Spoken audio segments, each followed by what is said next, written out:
Israel Hamas के बीच युद्ध विराम पर अभी भी संकट मंडरा रहा है।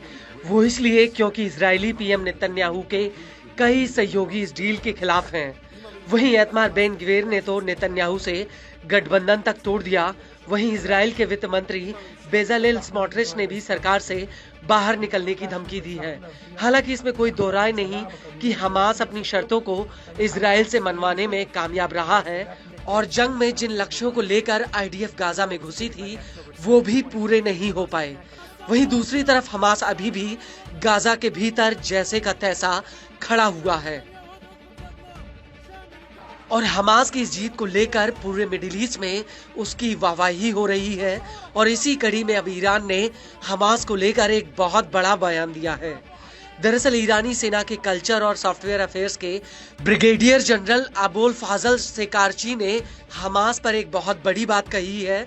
ईरानी जनरल का कहना है कि इजराइल को गाजा में हमास के साथ युद्ध विराम के लिए मजबूर होना पड़ा, क्योंकि गाजा में इजराइल के बर्बर अपराधों के बावजूद हमास युद्ध के मैदान में विजयी हुआ है। ईरानी कमांडर का कहना है कि इजराइल की जंग के मैदान में बहुत बुरी हार हुई है, जिसकी वजह से उसे युद्ध विराम समझौता करना पड़ा। वहीं इस समझौते को लेकर ईरानी कमांडर हुसैन सलामी का कहना है कि अगर इजरायली सरकार इस समझौते को मान लेती है तो गाजा में लोगों के ऊपर बरस रही आग बंद हो जाएगी।